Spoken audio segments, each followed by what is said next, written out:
जो methyl isocyanate का जो वेस्टेज है, हज़ार्डस वेस्ट है, कचरा है, जो गत कुछ दिनों पहले भोपाल से धार में तारपुरा प्लांट में, रामकी प्लांट में लाया गया था। 12 ट्रक भर के करीबन 337 मीट्रिक टन कचरा आया है। उसको क्यों पीथमपुर में नहीं जलाना चाहिए, उसके लिए कमिश्नर साहब और कलेक्टर साहब धार ने मीटिंग का आयोजन रखा था पीथमपुर नगर पालिका क्षेत्र में, जहाँ पर जितने भी नगर पालिका के पार्षद वगैरह हैं, जितने भी जनप्रतिनिधि हैं पीथमपुर क्षेत्र के, और जितनी भी आम जनता है जिनको कुछ अपनी बातें रखनी थी, उन्होंने उनके समक्ष रखी है। उनमें से एक मैं भी हूँ। मेरा नाम धर्मेंद्र रघुवंशी एडवोकेट है। जो मुख्य मुद्दा है सर वो ये है कि जबलपुर हाई कोर्ट में जो रिट पिटीशन चल रही थी, रिट याचिका के आधार पे 3 दिसंबर 2024 को आदेश दिया गया। उसके आधार पे भोपाल से कचरा उठ के यहाँ पर आया है, पीथमपुर आया है। उससे पहले ये 2004 से रिट याचिका चल रही थी।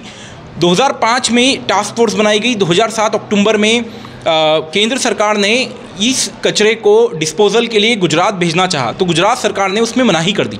अक्टूबर 2007 में गुजरात सरकार ने कहा कि ये जो मिथाइल आइसोसाइनेट का जो हज़ार्डस वेस्ट है, ये हमारे यहाँ पे हम नहीं जला सकते क्योंकि वो इतना ज़्यादा विषैला है। उसके बाद 2021 में इसके टेंडर निकले, राम की कंपनी को इसका टेंडर दिया गया, बीच में प्रक्रिया चलती रही और फिर ये यहाँ पर मटेरियल आ चुका है। 2015 में, उसी बीच में 2015 में सुप्रीम कोर्ट की गाइडलाइंस के अनुसार 10 टन कचरा जलाया गया था तारपुरा में, रामकी प्लांट में। अब बात यह है कि 2015 में जो वो जलाया गया 10 टन कचरा, तो उसके क्या क्या दुष्परिणाम हुए। कुछ अखबारों ने उसको छापा भी है, कुछ अखबार अभी गए भी थे दिसंबर में और जनवरी में लगातार गए हैं लोगों के यहाँ। पड़ोस के 7-8 गाँव में गए हैं, तारपुरा, सिलोटिया, गवला, अकोलिया, पीथमपुर गए हैं और वहाँ पर उन्होंने मिट्टी का परीक्षण किया है, पानी का परीक्षण किया है, वहाँ पर लोगों की सेहत के बारे में जानकारी ली है। तो वहाँ से पता चला कि यहाँ पर पोल्यूटेंट्स बहुत ज़्यादा है।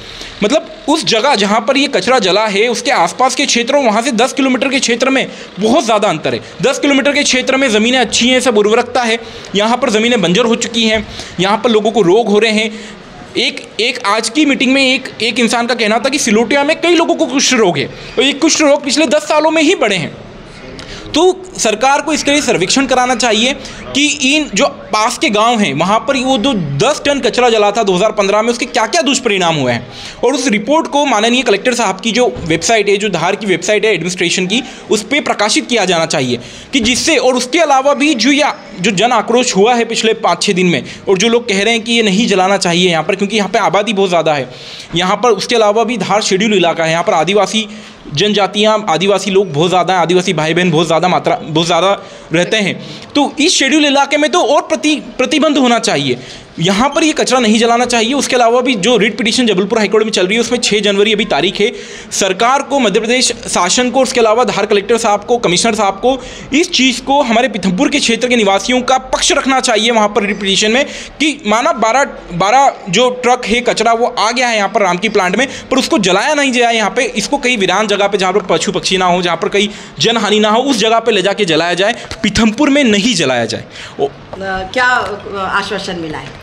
आश्वासन यही मिला है कि कमिश्नर साहब और कलेक्टर साहब का यही कहना है कि हम आपका पक्ष, जो पीथमपुर के लोग हैं और उनकी जो दुविधाएं हैं, और ये सारा पक्ष हम जबलपुर हाईकोर्ट में आगामी तारीख पर रखेंगे और जबलपुर हाईकोर्ट में ये करबद्ध निवेदन करेंगे और एफिडेविट्स वगैरह पुटअप करेंगे कि ये कचरा पीथमपुर में ना जलाया जाए तो ज़्यादा बेहतर है। ठीक है, नाम बता। मेरा नाम धर्मेंद्र रघुवंशी एडवोकेट है, धर्मेंद्र प्रताप सिंह रघुवंशी एडवोकेट। ठीक जी, नमस्कार, धन्यवाद सर।